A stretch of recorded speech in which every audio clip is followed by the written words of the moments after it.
Welcome back, guys. This is going to be a video about my 4 favorite talkers in wrestling history. So, a couple of things to throw out there. One, I'm not going to do any honorable mentions because then this list would end up just being a billion, because wrestling is a sport or entertainment filled with the most charismatic people you can possibly think of that are incredibly good speakers.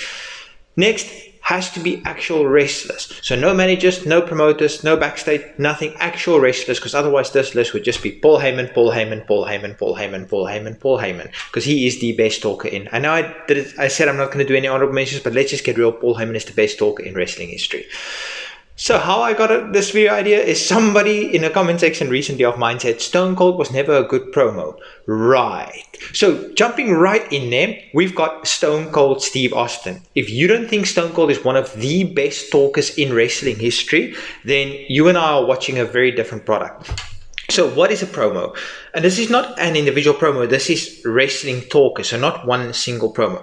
Why do wrestlers cut promo? To get over a match, to get over themselves, or to sell tickets? And who did that better in Attitude Era than Stone Cold Steve Austin? Who did that better in ECW, getting himself over when WCW didn't want to use him, than Stone Cold Steve Austin?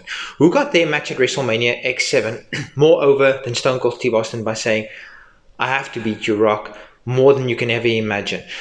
Even when he turned heel, the I love you Vince, all that, it was just absolute pure gold. If you don't think Stone Cold is a good talker, then you and I can't be friends, I'm afraid. And that's just one of those things. Next, we have got CM Punk. I'm not just referring to the pipe bomb, I'm referring to everything he's done. There's a reason why WWE, even when they scripted wrestling promos, they didn't script him at all. They just told him, this is the message we want you to get over, and he got it over.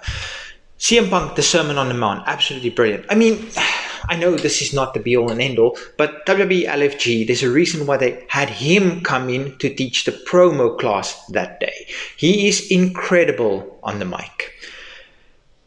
One more thing about CM Punk. So, for me, a good promo is when you believe everything they say is actually real. When CM Punk speaks, I believe everything he says is actually real. Next, we've got Roddy Piper. I'm just going to say one thing.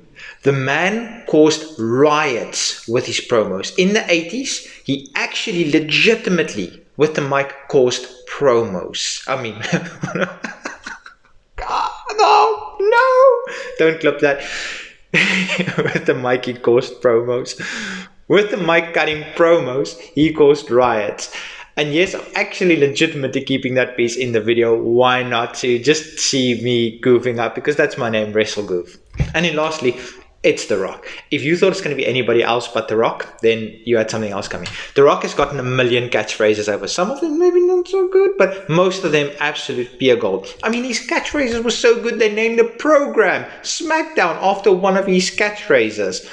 The rundown of all his competitors at the Armageddon Hell in a Cell. Just the rundown of Billy Gunn, everything. I mean, the man literally broke wrestling with a microphone, and he broke it so hard that he became the biggest star in Hollywood. And that is on the back of his talking ability. And there we go. That's my 4 favorite talkers in wrestling history. Hope you guys enjoyed this one. Until next time, peace.